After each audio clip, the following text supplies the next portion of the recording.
ایران نے 1957 میں امریکہ کی مدد سے یہ سارا اٹامک کا سلسلہ شروع کیا. یہ امریکہ نے ان کو اسٹیبلش کر کے دیا تھا انرجی پرپس کے لیے, بجلی بنائیں گے اور یہ اس طریقے سے. 1968 میں ایران نے NPT کے اوپر سائن کر دیے کہ ہم یہ آگے کسی کو ٹیکنالوجی ٹرانسفر نہیں کریں گے جو امریکہ نے ہمیں دی ہے. دیکھ لیں, بڑے بزرگ سب کو نوازتے ہیں. امریکہ نہیں دی ہوئی ہے ان کو ٹیکنالوجی, خود نہیں ڈیولپ ہوئی ہوئی, امریکہ نے سب کچھ سٹارٹ کر کے دیا. پھر 1979 میں انقلاب آ گیا اور پھر امریکہ نے عراق کو صدام حسین کو چڑھا دیا ان کے اوپر, اور چڑھانے کے بعد اسرائیل کے ذریعے ایران کے آگے اسلحہ بیچا کہ اس اسلحے کے ذریعے آپ صدام حسین سے بچ سکتے ہیں. دیکھیں کیا گیم کرتے ہیں. یہاں بھی انڈیا پاکستان دونوں کو اسلحہ امریکہ دے رہا ہے. امریکہ کی 65% اکانومی اسلحے کے ساتھ وابستہ ہے. وہ چاہتے ہیں دنیا میں جنگیں ہوتی رہیں. صدام کو چڑھایا امریکہ نے ایران کے اوپر کہ دیکھو شیعہ انقلاب آ گیا اور تمہارے ملک میں بھی 60% شیعہ ہیں, عراق میں بھی شیعہ کی حکومت آ جائے گی, تم جنگ کرو. 8 سال وہ جنگ کرتے رہے. اور دوسری طرف اسرائیل کے ذریعے ایران کے ساتھ ایگریمنٹ کیا اور ان کو اسلحہ دیا کہ اس اسلحے کے ذریعے تم بچ سکتے ہو. ظاہر ایران نے تو اپنا دفاع کرنا تھا. اس کے بعد خمینی صاحب تو چلے گئے دنیا سے اور جانشین بنے خامنائی صاحب. پہلے پریزیڈنٹ تھے یہ, اس کے بعد سپریم لیڈر بن گئے, آج تک وہی ہیں. ان کو اندازہ ہو گیا کہ یہ ویسٹرن ورلڈ امریکہ ہمیں اس دنیا میں اس طریقے سے نہیں رہنے دے گا. تو 2003 میں انہوں نے فتویٰ دیا کہ ایٹم بم بنانا حرام ہے کیونکہ اس سے سیولین مرتے ہیں. آج بھی جو سیولین مر رہے ہیں خواہ اسرائیل میں, خواہ ایران میں, خواہ فلسطین میں, یہ ظلم کے اوپر مبنی. سیولینز کو مارنا کسی صورت بھی جائز نہیں ہے. ہاسپٹلز کے اوپر حملہ کرنا کسی بھی صورت جائز نہیں ہے. تو مفتی اعظم ایران خامنائی صاحب نے 2003 میں فتویٰ دیا کہ ایٹم بم بنانا حرام ہے. اس کے بعد ایران کوشش کرنا شروع ہو گیا کہ کسی طریقے سے ہم سے سینکشنز اٹھائی جائیں. میں نے آپ کو بتایا ان کی حالت کیا ہے کہ 42,000 ایرانی ریال ہو تو $1 بنتا ہے. 42,000 42,000 ریال ایران کے $1 کے برابر ہے. ہم 283 روپے کے اوپر روتے ہیں کہ یار روپیہ اتنا گر گیا. کدھر 283 روپیز اکویلنٹ ٹو $1 اور کہاں 42,000 ایرانین ریال اکویلنٹ ٹو $1. وہ تو ان کی زمین اگاتی ہے, تیل نکلتا ہے, تو اس لیے وہ سروائیو کر رہے ہیں. لیکن کتنا عرصہ کریں گے, ایک نہ ایک دن تو تیل ختم ہو جانا ہے. تو انہوں نے کوشش کی کہ یار امریکہ کسی طریقے سے پابندیاں اٹھائے. کوشش ان کی کامیاب ہوئی. 2015 میں بارک اوباما نے ڈیل کر لی ایران کے ساتھ, ایران کی خواہش پہ کہ ٹھیک ہے ہم ایٹم بم نہیں بنائیں گے, ہمارے تو مفتی اعظم کا فتویٰ ہے, ہمیں انرجی پرپس کے لیے سارے کام کرنے دو اور ہم سے پابندیاں اٹھاؤ. ایران, میں بڑا خوش ہوا تھا اس وقت, میں نے ویڈیو میں بھی ویلکم کہا تھا کہ ایران اب ٹیک اپ پوزیشن پہ آ جائے گا. مجھے پتا تھا کہ ان کے پاس اتنا تیل ہے کہ اگر پابندیاں اٹھتی ہیں تو یہ ٹاپ پہ آ جائیں گے. 3 سال ابھی پورے نہیں ہوئے, ٹرمپ صاحب کی حکومت آئی. انہوں نے آتے ہی بغیر کسی وجہ کے 2018 میں وہ ڈیل توڑ دی. ایران چیختا رہا کہ بھائی کچھ ہوا ہی نہیں ہے. یورپین یونین چیختی رہی کہ ہم نے گارنٹی دی ہوئی تھی یار ہماری عزت کا خیال رکھو.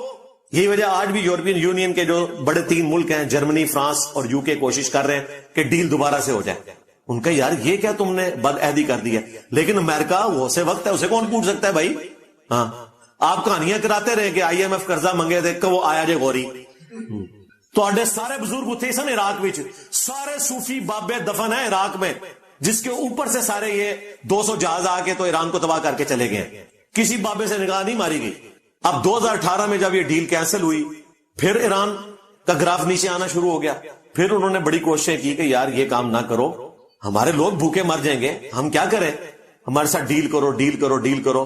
اور وہ آج کل دوبارہ سے بات چلی ہوئی تھی ڈیل کی. 5 دور ہو چکے تھے, 6واں ہونے والا تھا. اسرائیل کو یہ خطرہ لگا, این ممکن ہے کہ امریکہ بھی بیچ میں ملا ہوا ہو. اب تو لگ رہا ہے ایسے ہی. میں تو پہلے سے کہہ رہا ہوں کہ یہ دونوں ایک ہے, ان کی مذہبی آپس میں ایک دوسرے کے ساتھ ایفیلیشن ہے.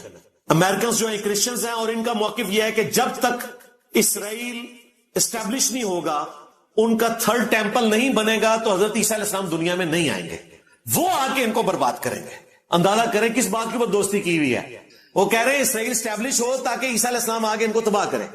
اس لیے اسرائیل اور امریکہ کی دوستی ہے جیوز اور کرسچنز کی. ورنہ آپ کو پتا ہے جیوز کے ساتھ وہ برا سلوک ہوتا تھا جو آج پاکستان میں قادیانیوں کے ساتھ بھی نہیں ہوتا. اس سے برا سلوک ہوتا تھا. ان کو اتوار والے دن یورپ میں باہر نکلنے کی اجازت نہیں ہوتی تھی. ان کی بستیاں شہر سے ہٹ کے کوڑے کرکٹ کے ڈھیروں کے پاس بڑی بڑی دیواریں ہوتی تھی. ڈیوڈ سٹار ان کے لیے لگانا ضروری ہوتا تھا. کرسچن ان کو دیکھ کے ان کے اوپر تھوکتے تھے. اتنی سخت نفرت تھی. اور پھر ہٹلر نے جو کچھ کیا وہ آپ کے سامنے ہے. یہ دوستی جو آپ کو نظر آ رہی ہے یہ آج کی گیم ہے, اور اس کے پیچھے مذہبی ٹچ یہ ہے کہ ان کی ریاست بنوائیں گے, پھر حضرت عیسیٰ علیہ السلام آئیں گے, وہ آ کے انہوں نے تباہ کریں گے. اور اسرائیل ان کا موقف یہ ہے کہ جب تک ہم تھرڈ ٹیمپل نہیں تعمیر کرتے ہمارے مسیح نے نہیں آنا. اس کے لیے وہ گریٹر اسرائیل بنانا چاہتے ہیں. اور دجال جب آئے گا اسے وہ مسیح مانیں گے, حالانکہ مسیح تو آ کے جا چکا. مسیح اوریجنل جو تھے وہ عیسیٰ ابن مریم تھے, یسوع مسیح. وہ ہوگا مسیح الدجال, جھوٹا مسیح, اور جھوٹا آئے گا اس کو سچا مان لیں گے, اور پھر سچا مسیح آ کے جھوٹے مسیح کو ختم کرے گا. اس پہ میری کافی ساری ویڈیوز ریکارڈ ہیں. میں آپ کو مذہبی ٹچ بتا رہا ہوں دونوں کا پیچھے کیا ہے. اب وہ جب چھٹا راؤنڈ قریب تھا اسرائیل نے فوراً حملہ کر دیا. انہیں پتا تھا حملہ کریں گے تو پھر ایران تو جواب دے گا, ظاہر ہے ایران کا رائٹ ہے. یو این او کے تحت 51 نمبر جو آرٹیکل ہے اس کے تحت اگر کسی آپ سوورن کنٹری کے اوپر حملہ کرتے ہیں جو ورلڈ وار 2 کے بعد نیشن سٹیٹس بن چکی ہیں اور جو یو این او کے ممبرز ہیں, ایران بھی پائنیئر ممبرز میں شامل ہے, تو ان کا پھر رائٹ ہے وہ جواب دیں گے. تو ایران نے جواب دینا تھا تو ظاہر ہے پھر ایک جنگ شروع ہو جانی تھی اور وہ ساری کی ساری ڈیل کٹائی میں پڑ جانی تھی, اور وہ پڑ گئی. پروفیسر جو مرندی سکائی نیوز کے اوپر آ کر انہوں نے اس فیمیل اینکر کو لاجواب کر دیا جو کہہ رہی تھی کہ جی آپ ڈیل کیوں نہیں کرتے ہیں. اس نے کہا ڈیل کرنے تو بیٹھے ہوئے تھے, اسرائیل نہیں ڈیل ہونے دے رہا, ہم تو ڈیل کے لیے بیٹھے ہوئے تھے. یہ ساری باتیں اس بات کے اوپر ثبوت ہیں کہ ڈیل انجینئر صاحب نہیں چاہتے, ڈیل ایران چاہتا ہے. اب مجھے بتائیں, آپ شریفانہ سا منہ بنا کے کہیں کہ انجینئر صاحب ڈیل کروانا چاہتے ہیں. یہ تو یوز اور کرسچنز کے ساتھ ملے ہوئے ہیں, امریکہ اور اسرائیل کے ساتھ ملے ہوئے ہیں. تو اب آپ کو پتا چل گیا کہ میں کس کے ساتھ ملا ہوں. اور اگر میں آپ کا محرک طے کروں تو پھر میں آپ سے پوچھوں گا کہ آپ کس کے ساتھ ملے ہوئے ہیں جو ڈیل نہیں کروانا چاہتے. حالانکہ آپ کی نیت یہ نہیں ہے. آپ یہ کہتے ہیں کہ ڈیل کا فائدہ کوئی نہیں ہوگا, دوبارہ سے وہ حملہ کریں گے. لیکن اگر میں 2 نمبری کروں تو میں محرک طے کر سکتا ہوں کہ آپ چاہتے ہیں ڈیل نہ ہو تاکہ ایران دنیا سے ختم ہو جائے. جو پراکسی یہاں پہ چلتی رہی شیعہ سنی کی, ٹوائلٹس میں شیعہ کافر نعرے لکھے گئے. تو پھر میں نے اسد اللہ بھائی سے جب یہ ساری بات کی, ان کا مجھے پتا ہے آپ کا موقف بھی اور یہ بھی, اور پھر انہوں نے فون پہ یہ بات بھی مانی کہ واقعی اگر اوریجنل ڈیل آفر کی جائے تو ایران کو ڈیل کرنی چاہیے. میں نے کہا آپ نے ویڈیو میں تو بات ہی اور طرف کر دی, آپ کا کام تھا کہ آپ یہ جملہ اس میں بولتے کہ اگر واقعی ایران کی مرضی کے مطابق ڈیل ملتی ہے تو ڈیل کرنی چاہیے. آپ نے کہا کہ ایران ڈیل کر ہی نہیں سکتا, تو یہ آپ کو نہیں کرنا چاہیے تھا ایسا.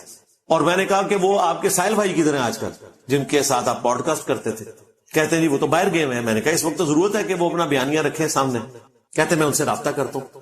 میں نے کہا رابطہ کریں اور انہیں جیلم اکیڈمی لے آئیں.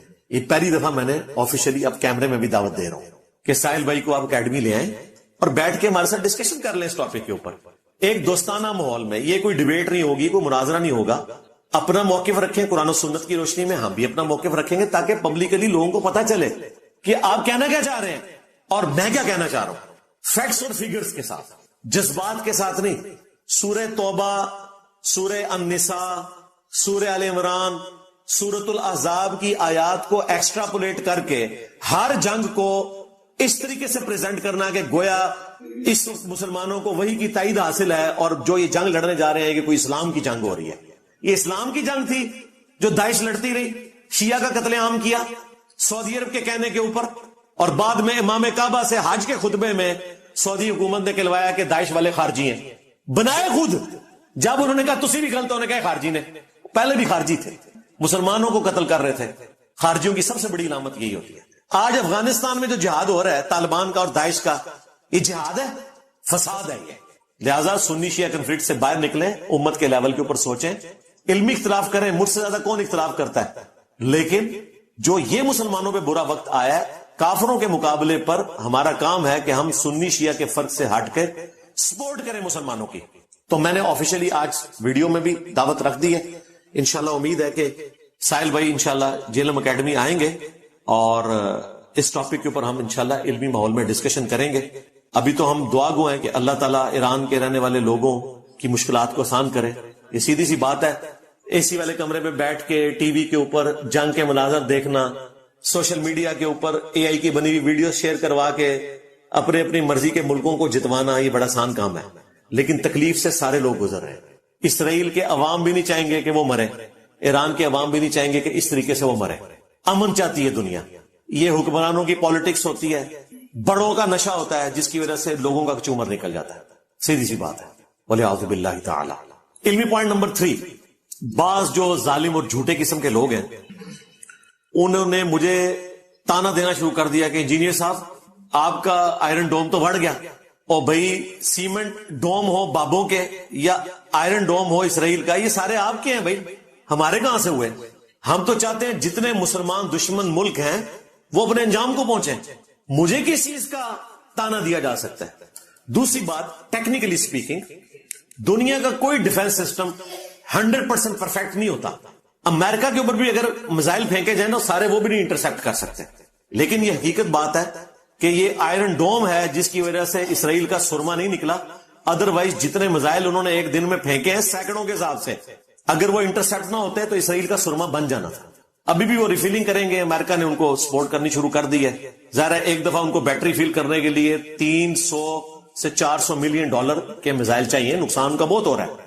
ہم جو رونا روتے ہیں آئرن ڈوم کا, وہ کہتے ہیں کہ مسلمان بھی اس قسم کا کام کریں, نہ کہ یہ کہ ہم ان کی تعریف کر کے ان کے ساتھ مل گئے. یہ تو اسی طریقے سے ہے کہ اگر میں ٹنڈولکر کی بیٹنگ کی تعریف کروں تو اس کا یہ مطلب ہے کہ میں انڈیا کے ساتھ جا کے مل گیا ہوں. میں تو یہ کہوں گا کہ بابر اعظم کو بھی اس سے سیکھنا چاہیے, نہ کہ یہ کہ میں انڈیا کے ساتھ جا کے مل گیا ہوں. ان کی سمجھدانی اتنی سی ہے. اور پھر ٹیکنیکل اگر میں نے ڈسکشن شروع کی نا, تو میری تو یہ فیلڈ ہے بھائی بلسٹک میزائل کی. میں نے 15 سال جاب بھی اسی جگہ پہ کی ہے. پاکستان کا پورا یہ جو میزائل سسٹم کا نظام ہے, پہلا ٹیسٹ جو ہوا تھا نا یہ ٹیلا جوگیاں سے غوری کا, اس ٹیسٹ کے اندر بھی الحمدللہ جو اس میں ورکنگ ہو رہی تھی اس میں میں شامل تھا. یہ مشرف صاحب کے دور کی میں بات کر رہا ہوں, اور اس کے بعد سے بھی. تو مجھے یہ سب کچھ پتا ہے کہ پریکٹیکلی کس لیول تک کوئی چیز جا سکتی ہے, اس کا کیا رزلٹ نکلتا ہے, ان کی ایکوریسی کس لیول کی ہوتی ہے.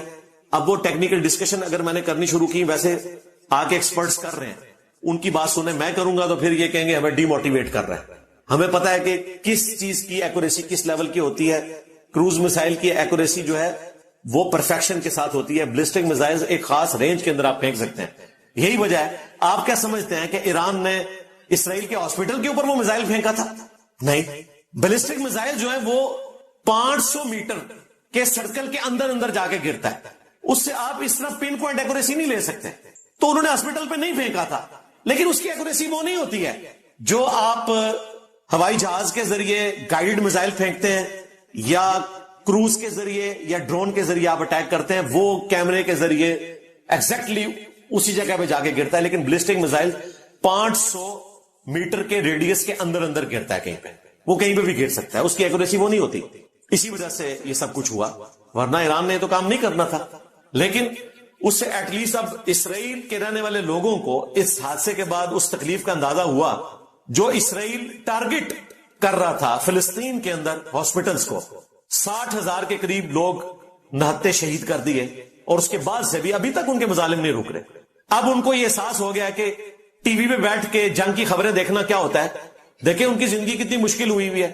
تھوڑی دیر بعد سائرن بجتا ہے, پھر سب کے سب بنکرز میں چلے جاتے ہیں, اور وہاں سے بھی CNN والے ان کے انٹرویوز دکھا رہے ہیں, کوئی مسلمان نہیں دکھا رہے کہ وہ کتنے تنگ آئے میں.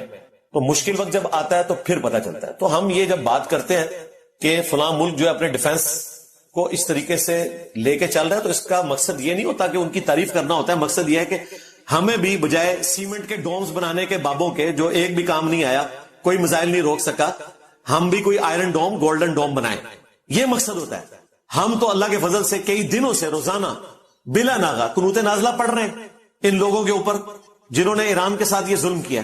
ہم یہی کر سکتے تھے نا, لہذا ہمیں کوئی نہ آ کے درس دے, اور خصوصاً وہ تو بالکل بات نہ کرے جو ایران کو مسلمان نہیں سمجھتے, جو شیعہ کافر کے نعرے ٹوائلٹ میں لکھتے رہے, جن کے مولوی یہ سب کچھ کرتے رہے, اور آج وہ شہید کا لفظ بھی بولنے کے لیے تیار نہیں ہے. امام خمینی کو رحمت اللہ علیہ کہنے کے لیے تیار نہیں ہے. امام خامنائی کو وہ حافظہ اللہ کہنے کے لیے تیار نہیں ہے. کہانیاں سنیں ان لوگوں کی, صرف میرے بکس کے اندر اپنے فرقے کو بچانے کی خاطر جی وہ جی انجینئر صاحب جو ہیں وہ جا کے مل گئے ایران کے مخالفین کے ساتھ. بھئی میرے سامنے ایک ٹریک ریکارڈ ہے. اس وقت بھی استامن ملک تھے جب ہمارے دشمنوں نے لیبیا ہڑپ کر لیا, کچھ نہیں ہو سکا. اس وقت بھی استامن ملک تھے جب عراق کا تباہ و برباد کر کے عراق کو رکھ دیا ان لوگوں نے. اس وقت بھی آپ کو کہانیاں کروائی جا رہی تھی کہ بھئی وہ صدام حسین جناب ایسی کی تیسی کر دے گا.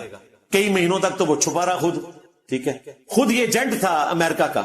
اسی نے امریکہ کے کہنے کے اوپر 1979 میں جو انقلاب آیا تو 1980 میں حملہ کر دیا تھا ایران کے اوپر, اور 8 سال تک جنگ جاری رہی. مسلمانوں کی میموری بڑی کمزور ہے.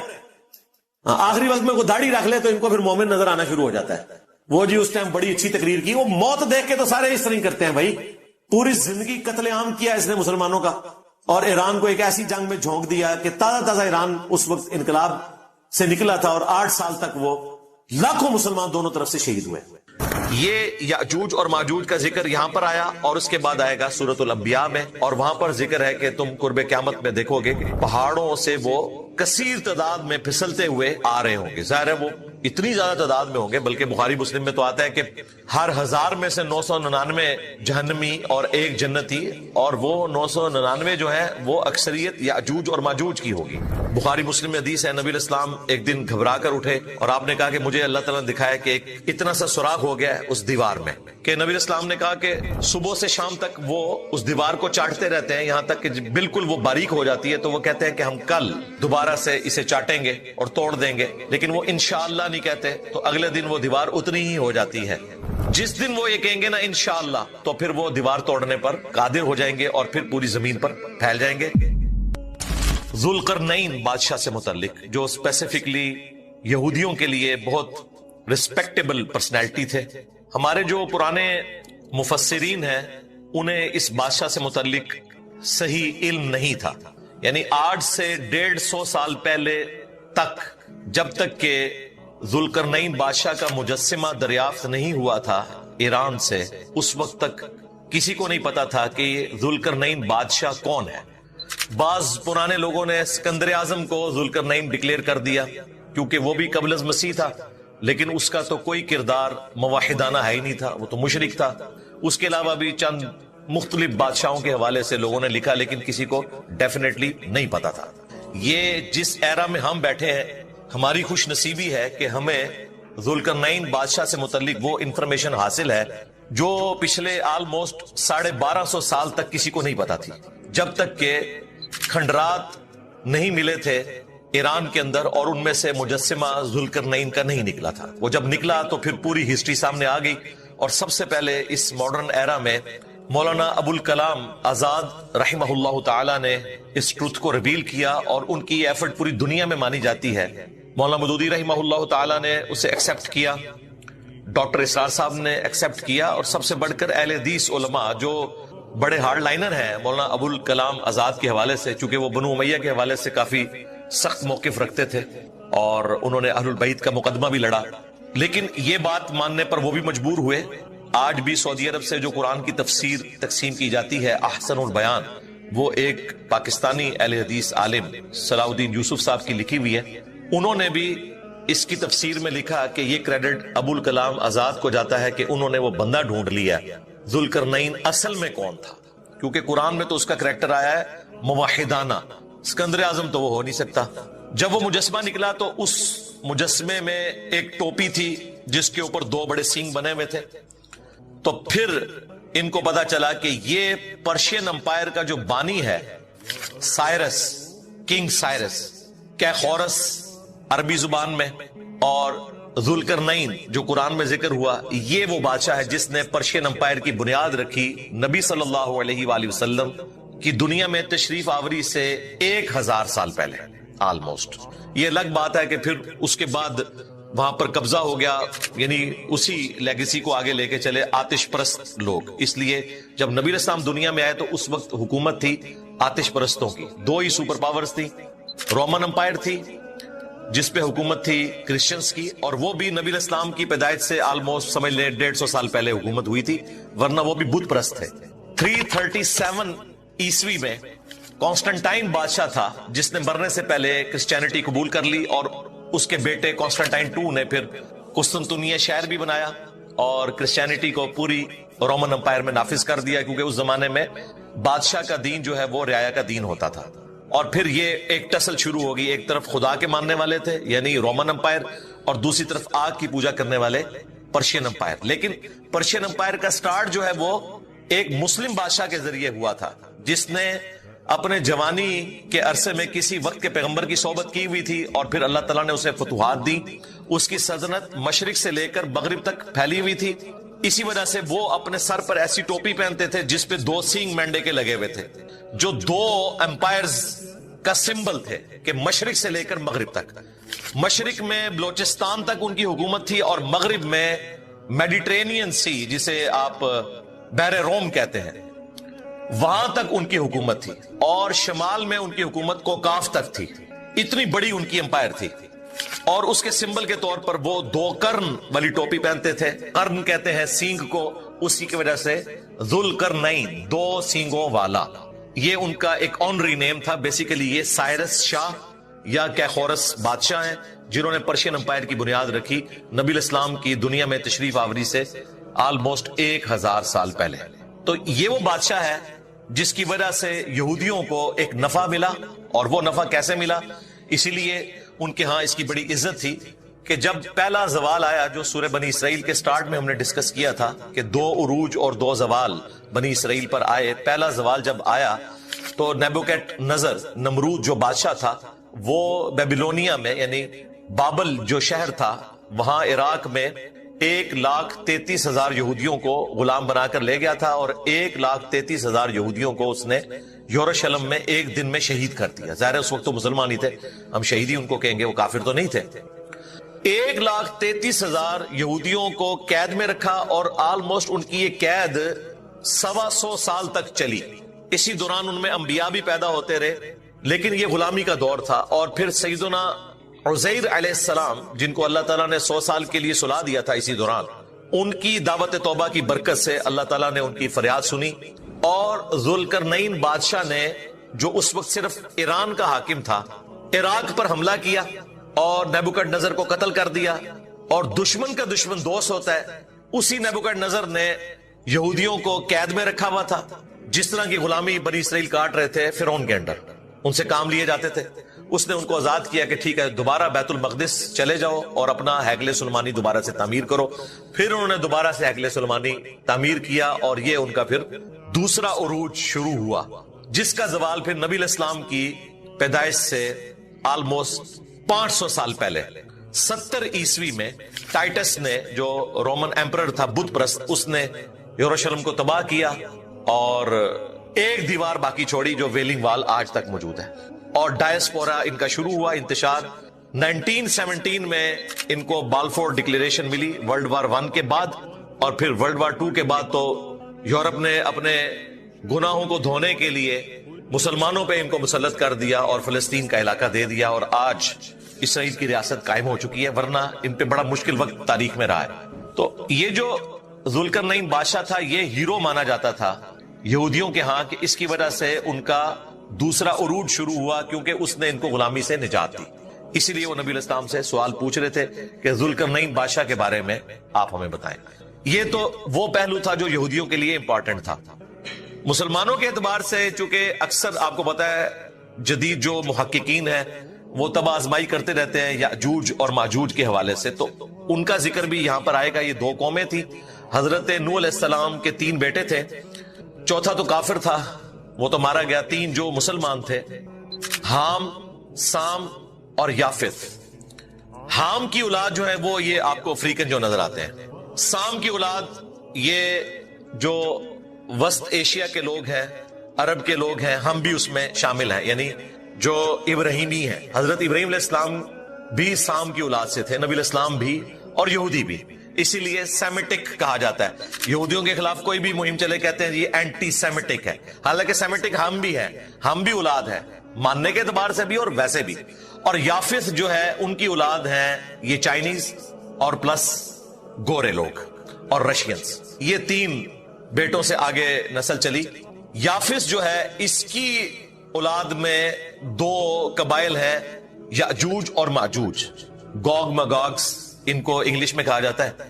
اور ان کے والے سے مختلف جو آج کل کے جدید مفکرین ہیں انہوں نے کہا کہ یہ جو چائنیز ہیں یہ وہ قومیں ہیں، کیونکہ یہ بھی اسی یافث کی اولاد میں سے ہیں، اور دوسرے یہ گورے بھی. تو دیکھیں یاجوج ماجوج کھل چکے ہیں.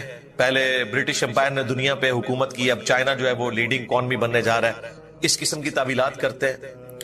ظاہر ہے یہ ان کی اپنی ایک سوچ ہے، میں بھی اس طریقے سے ہو، لیکن قرآن و سنت میں جو ہمیں بتایا گیا اس میں یہ فٹ ان بیٹھتا نہیں ہے، کیونکہ صحیح مسلم کے اندر جو تفصیلاً حدیث موجود ہے یاجوج ماجوج کے حوالے سے، ایک تو وہ حدیث ہے مشہور صحیح مسلم کی کہ قیامت کی 10 نشانیاں ہیں، ان میں سے ایک عیسیٰ ابن مریم کا دنیا میں آنا ہے، اور اس کے بعد یاجوج اور ماجوج 2 قوموں کا کھلنا ہے، اور دوسری جو مسلم شریف کی تفصیلاً حدیث ہے جس میں عیسیٰ ابن مریم دجال کا قتل کریں گے، اس کے بعد یاجوج اور ماجوج کھول دیے جائیں گے اور وہ پوری زمین پر پھیل جائیں گے، اور کوئی جگہ نہیں چھوڑیں گے، جہاں سے گزریں گے پانی پی جائیں گے، کھیتیاں برباد کر دیں گے، حتیٰ کہ مسلمانوں کو ان کے فتنے سے بچانا مشکل ہوگا۔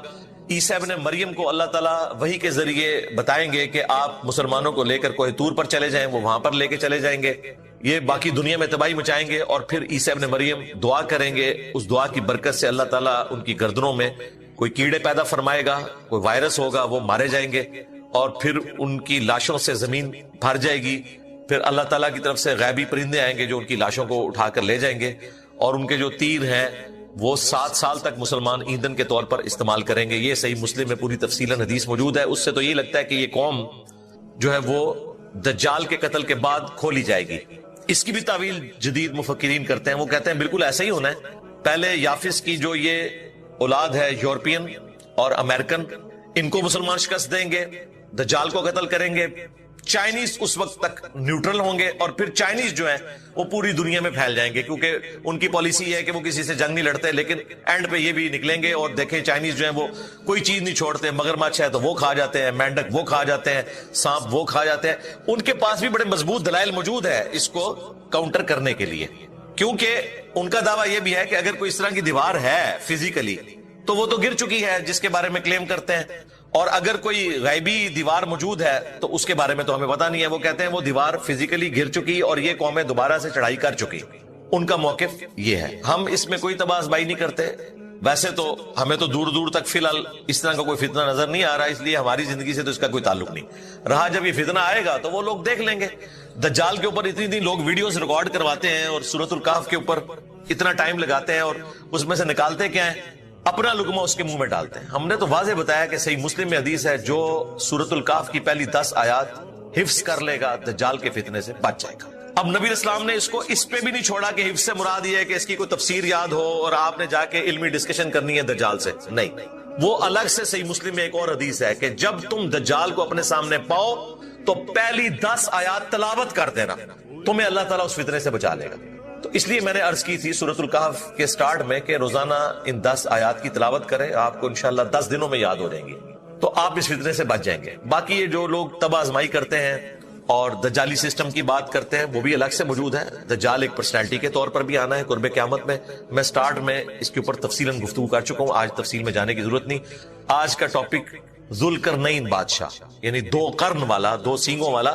ان کے سر پہ سینگ نکلے نہیں ہوئے تھے بلکہ وہ ٹوپی ایسی پہنتے تھے اور وہ علامت ہوتی تھی ان کی اتنی بڑی امپائر کی۔ ان کا ذکر خیر ہونے جا رہا ہے۔ انہوں نے یاجوج اور ماجوج کے خلاف ایک دیوار بنائی تھی۔ اگر وہ دیوار وہی ہے جو کہ آج کل ہمیں آثار قدیمہ کے لوگ بتاتے ہیں تو اس کے کچھ کھنڈرات موجود ہیں۔ آلموسٹ وہ 50 میل لمبی تھی اور 10 فٹ چوڑی دیوار تھی اور تقریباً 30 فٹ تک وہ اونچی دیوار تھی۔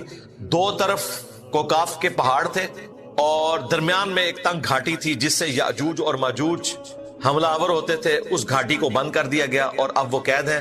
بخاری مسلم میں حدیث ہے، نبی علیہ السلام ایک دن گھبرا کر اٹھے اور آپ نے کہا کہ مجھے اللہ تعالیٰ نے دکھایا کہ ایک اتنا سا سوراخ ہو گیا ہے اس دیوار میں۔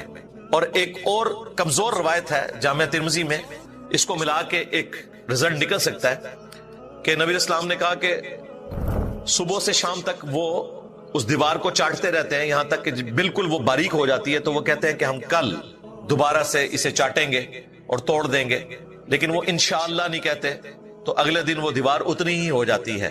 یہ روایت اگرچہ کمزور ہے لیکن فٹ ان بیٹھتی ہے بخاری مسلم کی اس حدیث میں۔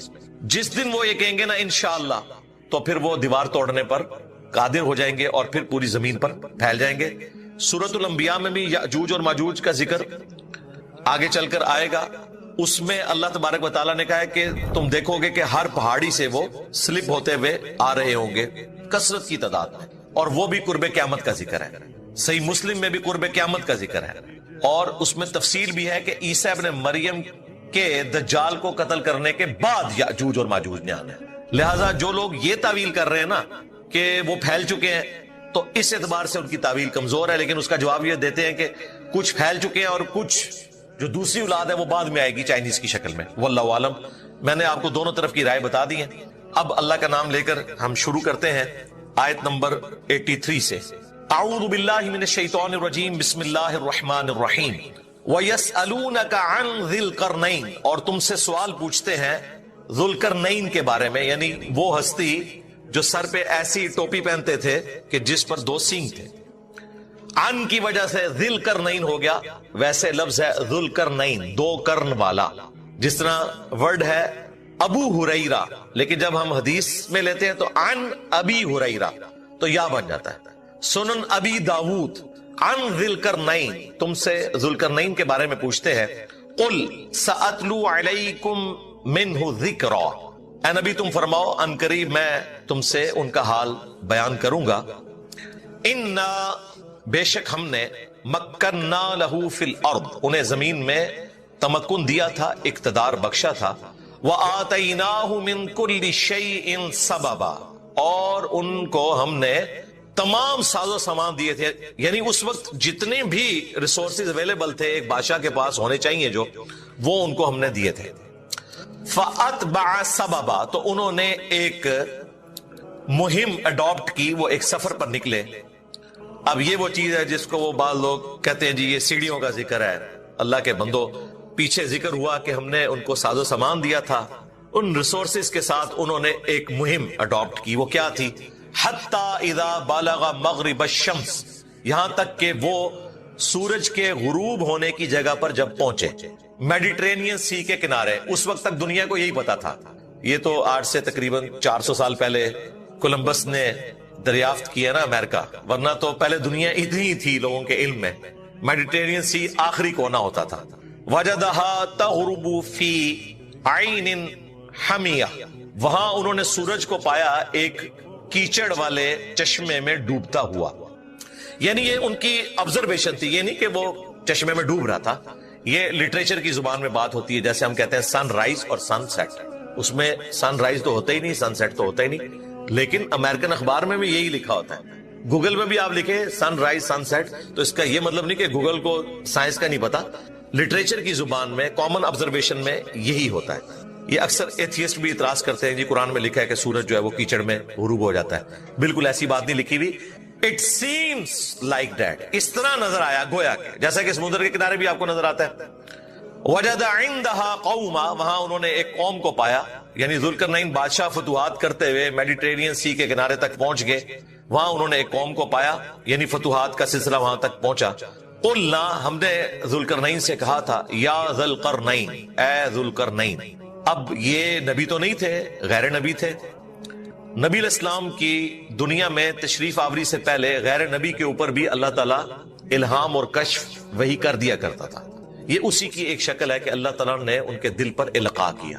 اب یہ دروازہ قیامت تک کے لیے بند ہو چکا ہے. تو ہم نے ذوالقرنین سے کہا اما ان تعذب و اما ان تتخذ فیہم حسنا، کہ تم چاہو تو انہیں سزا دو اور چاہو تو ان کے ساتھ حسن سلوک کرو.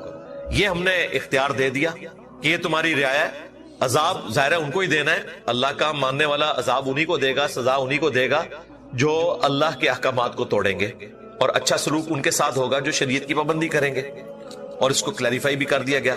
قال، تو ذوالقرنین نے کہا، اما من ظلم، کہ جو کوئی بھی ظلم کی روش اختیار کریں گے، فسق کریں گے، حقوق العباد پامال کریں گے، فسوف نعذبہ، تو ان قریب ہم انہیں سزا دیں گے.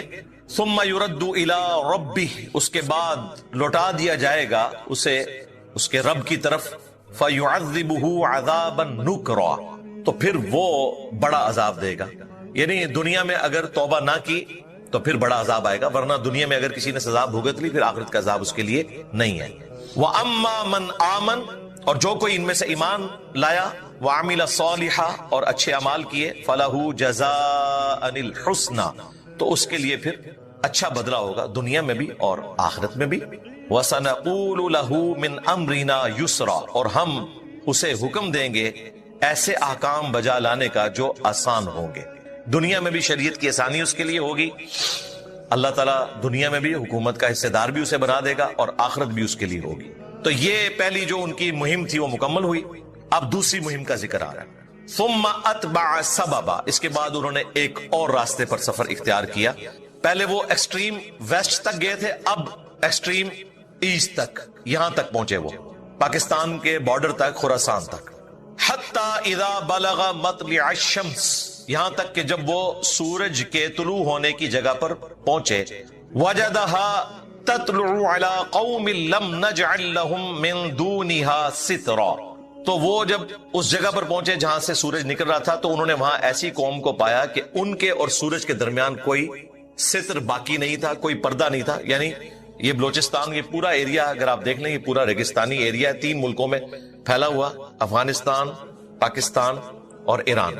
تو ریگستان میں اگر یہ اوپن ایریا ہو تو پھر آپ کے اور سورج کے درمیان کوئی پردہ نہیں ہے۔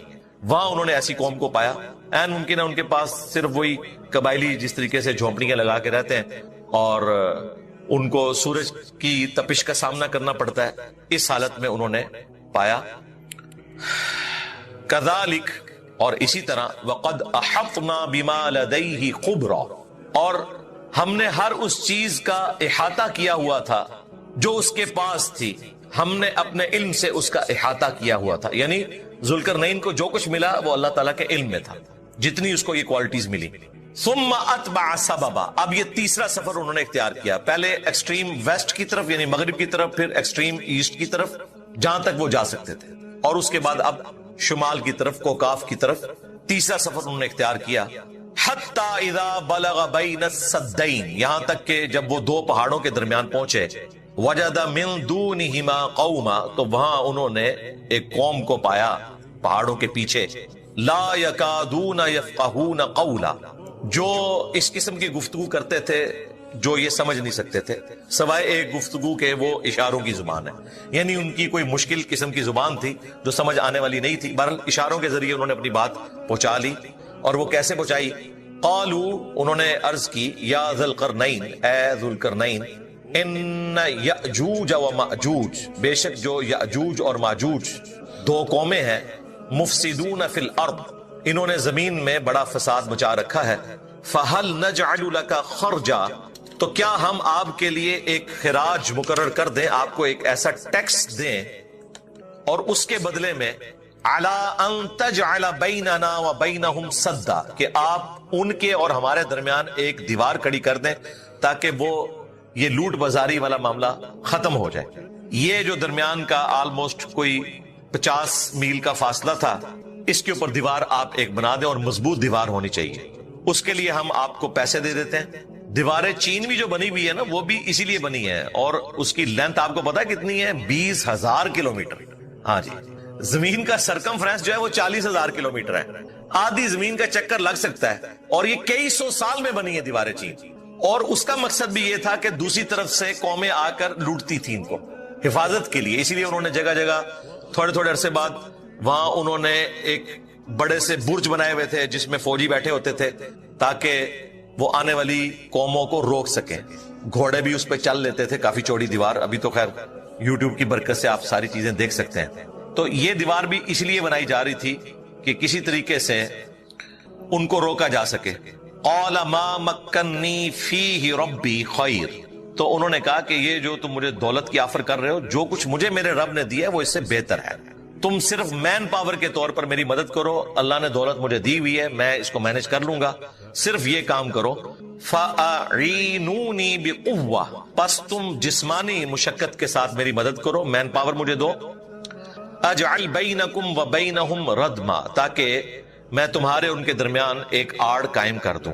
اب حیران کن بات ہے کہ یہ جو آیت ہے نا، اس کا یہ ٹکڑا فَأَعِینُونِی بِقُوَّةٍ، اس سے ہمارے دین تصوف کے ماننے والے لوگوں نے غیر اللہ کی مدد ثابت کی ہوئی ہے۔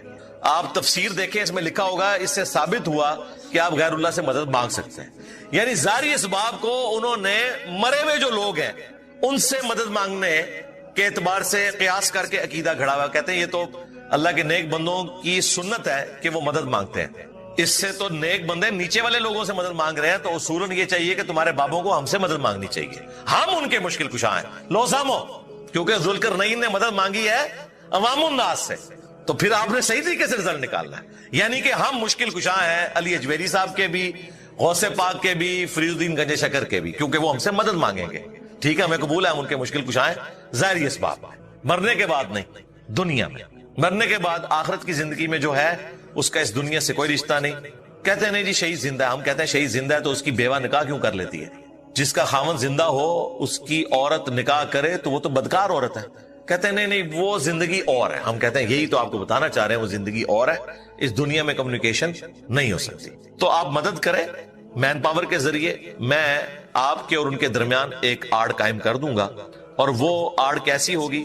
آتونی زبر الحدید، میرے پاس لاؤ لوہے کی بڑی بڑی چادریں، یعنی لوہے کی چادروں کے ساتھ وہ تعمیر کی گئی دیوار، وہ پتھروں کی دیوار نہیں، لوہے کی، حتی اذا ساوا، یہاں تک کہ جب انہوں نے وہ سارے کا سارا فاصلہ ہموار کر لیا، یعنی دو سمجھ لیں انہوں نے دیواریں کھڑی کی لوہے کی جن کے درمیان تھوڑا سا فاصلہ رکھا تاکہ اس میں بعد میں تانبا پگھلا کر ڈالا جائے اور اس کا ایک بانڈ بن جائے، وہ جتنے جوائنٹس ہیں، جس طرح سیمنٹ کے ذریعے آپ اینٹوں کو جوڑتے ہیں تو لوہے کو جوڑنے کے لیے ظاہر سیمنٹ تو استعمال نہیں ہوگا، پگھلا ہوا تانبا استعمال ہوگا، یہاں تک کہ وہ جب خلا دو پہاڑوں کے درمیان فل ہو گیا، بین الصدفین قال انفخوا، تو انہوں نے کہا اب اس کو گرمائش دو، یعنی آگ جلاؤ اس کے نیچے، حتی اذا جعلہ نارا، یہاں تک کہ لوہا جب آگ بن جائے یعنی خوب گرم ہو جائے، قالا، تو انہوں نے فرمایا آتونی افرغ علیہ قطرا، میرے پاس پگھلا ہوا تانبا لاؤ میں اس میں ڈالوں، فمستطاعوا ان یظہروا، سو جب یہ دیوار تیار ہوگی تو یاجوج اور ماجوج بڑی کوشش کرنے کے باوجود اسے سر نہ کر سکے، یہ 30 فٹ اونچی تھی، اور ظاہر ہے کہ جب لوہے کی دیوار ہے اس میں آپ نقب بھی نہیں لگا سکتے، اس طریقے سے آپ اس کے اوپر چڑھ بھی نہیں سکتے اس زمانے میں، آج کل تو کوئی مشکل نہیں ہے، وَمَا اسْتَطَاعُوا لَهُ نَقْبًا، اور نہ وہ اس میں کوئی سوراخ کر سکے۔ تو پھر اس پر دیکھیں اللہ کے نیک بندوں کی روش کیا ہوتی ہے۔ حضرت سلیمان علیہ السلام کا درباری جب وہ تخت بلقیس لے آیا تھا تو حضرت سلیمان علیہ السلام نے کہا تھا ہذا من فضل ربی، یہ میرے رب کا فضل ہے، یعنی انہوں نے کسی بابے کی طرف اسے منسوب نہیں کیا بلکہ اللہ کی طرف منسوب کیا۔ یہاں پر بھی دیکھ لیں ذوالقرنین بادشاہ نے کہا قال ھذا رحمت من ربی، ذوالقرنین نے کہا یہ میرے رب کی رحمت ہے کہ اس نے مجھے یہ توفیق بخشی ہے کہ میں نے یہ دیوار قائم کی۔ فَإِذَا جَاءَ وَعْدُ رَبِّي جَعَلَهُ دَكَّا، اور جب پھر وعدہ آئے گا میرے رب کا تو وہ اس دیوار کو خود ہی ٹکڑے ٹکڑے کر دے گا، ریزہ ریزہ کر دے گا، اور وہ میں شروع میں عرض کر چکا قرب قیامت میں عیسیٰ ابن مریم جب آئیں گے دجال کو قتل کریں گے، اس کے بعد یاجوج اور ماجوج کا فتنہ عام ہوگا۔ وَكَانَ وَعْدُ رَبِّي حَقًّا، اور بے شک میرے رب کا وعدہ سچا ہے۔ یہ یاجوج اور ماجوج کا ذکر یہاں پر آیا، اور اس کے بعد آئے گا سورۃ الانبیاء میں، اور وہاں پر ذکر ہے کہ تم قرب قیامت میں دیکھو گے کہ پہاڑوں سے وہ کثیر تعداد میں پھسلتے ہوئے آ رہے ہوں گے، ظاہر ہے وہ اتنی زیادہ تعداد میں ہوں گے، بلکہ بخاری مسلم میں تو آتا ہے کہ ہر 1000 میں سے 999 جہنمی اور ایک جنتی، اور وہ 999 جو ہے وہ اکثریت یاجوج اور ماجوج کی ہوگی۔ وَكَانَ وَعْدُ رَبِّي حَقًّا، اور بے شک میرے رب کا وعدہ سچا ہوا کرتا ہے۔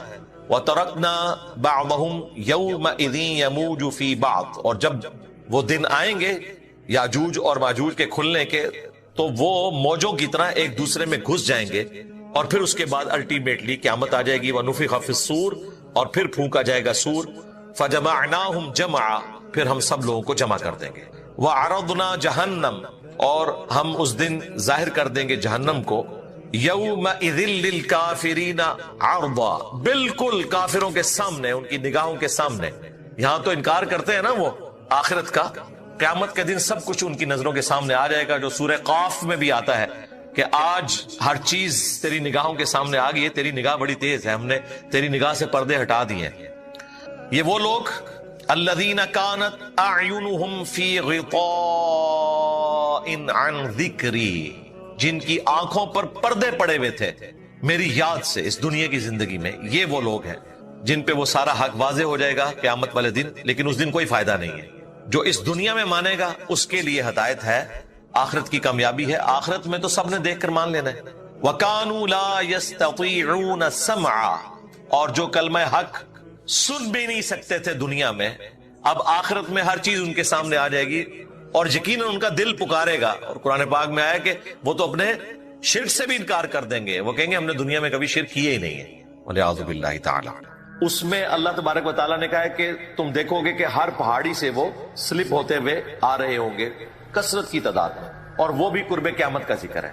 صحیح مسلم میں بھی قرب قیامت کا ذکر ہے، اور اس میں تفصیل بھی ہے کہ عیسیٰ ابن مریم کے دجال کو قتل کرنے کے بعد یاجوج اور ماجوج نے آنا ہے. لہٰذا جو لوگ یہ تعویل کر رہے ہیں نا کہ وہ پھیل چکے ہیں، تو اس اعتبار سے ان کی تعویل کمزور ہے. لیکن اس کا جواب یہ دیتے ہیں کہ کچھ پھیل چکے ہیں اور کچھ جو دوسری اولاد ہے وہ بعد میں آئے گی چائنیز کی شکل میں. واللہ عالم.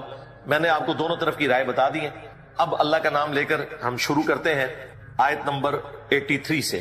اعوذ باللہ من الشیطان الرجیم، بسم اللہ الرحمن الرحیم. وَيَسْأَلُونَكَ عَنْ ذِي الْقَرْنَيْنِ، اور تم سے سوال پوچھتے ہیں ذو القرنین کے بارے میں، یعنی وہ ہستی جو سر پہ ایسی ٹوپی پہنتے تھے کہ جس پر 2 سینگ تھے. عن کی وجہ سے ذی القرنین ہو گیا، ویسے لفظ ہے ذو القرنین، 2 قرن والا. جس طرح ورڈ ہے ابو ہریرہ، لیکن جب ہم حدیث میں لیتے ہیں تو عن ابی ہریرہ تو یا بن جاتا ہے. سنن ابی داود عن ذی القرنین، تم سے ذو القرنین کے بارے میں پوچھتے ہیں. قل سأتلو علیکم منہ ذکرا، اے نبی تم فرماؤ ان قریب میں تم سے ان کا حال بیان کروں گا. انا، بے شک ہم نے، مکننا لہو فی الارض، انہیں زمین میں تمکن دیا تھا، اقتدار بخشا تھا. وآتیناہ من کل شیء سببا، اور ان کو ہم نے تمام ساز و سامان دیے تھے. یعنی اس وقت جتنے بھی ریسورسز اویلیبل تھے ایک بادشاہ کے پاس ہونے چاہیے جو، وہ ان کو ہم نے دیے تھے. فَأَتْبَعَ سَبَبًا، تو انہوں نے ایک مہم اڈاپٹ کی، وہ ایک سفر پر نکلے. اب یہ وہ چیز ہے جس کو وہ بعض لوگ کہتے ہیں جی یہ سیڑھیوں کا ذکر ہے. اللہ کے بندو، پیچھے ذکر ہوا کہ ہم نے ان کو ساز و سامان دیا تھا، ان ریسورسز کے ساتھ انہوں نے ایک مہم اڈاپٹ کی. وہ کیا تھی؟ حتی اذا بالغ مغرب الشمس، یہاں تک کہ وہ سورج کے غروب ہونے کی جگہ پر جب پہنچے، میڈیٹرینین سی کے کنارے. اس وقت تک دنیا کو یہی پتا تھا. یہ تو آج سے تقریباً 400 سال پہلے کولمبس نے دریافت کیا نا امریکہ، ورنہ تو پہلے دنیا اتنی ہی تھی لوگوں کے علم میں. میڈیٹرینین سی آخری کونا ہوتا تھا. وجدها تغرب فی عین حمیہ، وہاں انہوں نے سورج کو پایا ایک کیچڑ والے چشمے میں ڈوبتا ہوا. یعنی یہ ان کی آبزرویشن تھی، یہ نہیں کہ وہ چشمے میں ڈوب رہا تھا. یہ لٹریچر کی زبان میں بات ہوتی ہے، جیسے ہم کہتے ہیں سن رائز اور سن سیٹ. اس میں سن رائز تو ہوتا ہی نہیں، سن سیٹ تو ہوتا ہی نہیں، لیکن امریکن اخبار میں بھی یہی لکھا ہوتا ہے. گوگل میں بھی آپ لکھیں سن رائز سن سیٹ تو اس کا یہ مطلب نہیں کہ گوگل کو سائنس کا نہیں پتا. لٹریچر کی زبان میں، کامن آبزرویشن میں یہی ہوتا ہے. یہ اکثر ایتھیسٹ بھی اعتراض کرتے ہیں جی قرآن میں لکھا ہے کہ سورج جو ہے وہ کیچڑ میں غروب ہو جاتا ہے. بالکل ایسی بات نہیں لکھی ہوئی. اٹ سیمس لائک دیٹ، اس طرح نظر آیا گویا کہ جیسا کہ سمندر کے کنارے بھی آپ کو نظر آتا ہے. وجد عندها قوما، وہاں انہوں نے ایک قوم کو پایا. یعنی ذوالقرنین بادشاہ فتوحات کرتے ہوئے میڈیٹرینین سی کے کنارے تک پہنچ گئے، وہاں انہوں نے ایک قوم کو پایا، یعنی فتوحات کا سلسلہ وہاں تک پہنچا. قلنا، ہم نے ذوالقرنین سے کہا تھا، یا ذوالقرنین، اے ذوالقرنین. اب یہ نبی تو نہیں تھے، غیر نبی تھے. نبی علیہ السلام کی دنیا میں تشریف آوری سے پہلے غیر نبی کے اوپر بھی اللہ تعالیٰ الہام اور کشف وہی کر دیا کرتا تھا. یہ اسی کی ایک شکل ہے کہ اللہ تعالیٰ نے ان کے دل پر القاء کیا. اب یہ دروازہ قیامت تک کے لیے بند ہو چکا ہے. تو ہم نے ذوالقرنین سے کہا اما ان تعذب و اما ان تتخذ فیہم حسنا، کہ تم چاہو تو انہیں سزا دو اور چاہو تو ان کے ساتھ حسن سلوک کرو. یہ ہم نے اختیار دے دیا کہ یہ تمہاری رعایا ہے. عذاب ظاہر ہے ان کو ہی دینا ہے، اللہ کا ماننے والا عذاب انہی کو دے گا، سزا انہی کو دے گا جو اللہ کے احکامات کو توڑیں گے، اور اچھا سلوک ان کے ساتھ ہوگا جو شریعت کی پابندی کریں گے. اور اس کو کلیریفائی بھی کر دیا گیا. قال، تو ذوالقرنین نے کہا، اما من ظلم، کہ جو کوئی بھی ظلم کی روش اختیار کریں گے، فسق کریں گے، حقوق العباد پامال کریں گے، فسوف نعذبہ، تو ان قریب ہم انہیں سزا دیں گے.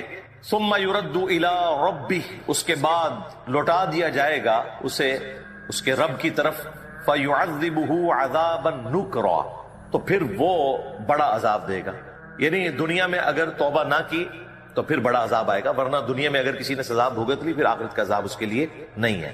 وَأَمَّا مَنْ آمَنَ، اور جو کوئی ان میں سے ایمان لایا، وَعَمِلَ صَالِحًا، اور اچھے اعمال کیے، فَلَهُ جَزَاءً الْحُسْنَى، تو اس کے لیے پھر اچھا بدلہ ہوگا دنیا میں بھی اور آخرت میں بھی. وَسَنَقُولُ لَهُ مِنْ أَمْرِنَا يُسْرًا، اور ہم اسے حکم دیں گے ایسے احکام بجا لانے کا جو آسان ہوں گے. دنیا میں بھی شریعت کی آسانی اس کے لیے ہوگی، اللہ تعالیٰ دنیا میں بھی حکومت کا حصے دار بھی اسے بنا دے گا، اور آخرت بھی اس کے لیے ہوگی. تو یہ پہلی جو ان کی مہم تھی وہ مکمل ہوئی. اب دوسری مہم کا ذکر آ رہا ہے. ثم اتبع سببا، اس کے بعد انہوں نے ایک اور راستے پر سفر اختیار کیا. پہلے وہ ایکسٹریم ویسٹ تک گئے تھے، اب ایکسٹریم ایسٹ تک، یہاں تک پہنچے وہ پاکستان کے بارڈر تک، خراسان تک. حتی اذا بلغ مطلع الشمس، یہاں تک کہ جب وہ سورج کے طلوع ہونے کی جگہ پر پہنچے، وجدها تطلع على قوم لم نجعل لهم من دونها سترا، تو وہ جب اس جگہ پر پہنچے جہاں سے سورج نکل رہا تھا تو انہوں نے وہاں ایسی قوم کو پایا کہ ان کے اور سورج کے درمیان کوئی ستر باقی نہیں تھا، کوئی پردہ نہیں تھا. یعنی یہ بلوچستان کے پورا ایریا اگر آپ دیکھ لیں، یہ پورا ریگستانی ایریا ہے، 3 ملکوں میں پھیلا ہوا، افغانستان، پاکستان اور ایران. تو ریگستان میں اگر یہ اوپن ایریا ہو تو پھر آپ کے اور سورج کے درمیان کوئی پردہ نہیں ہے.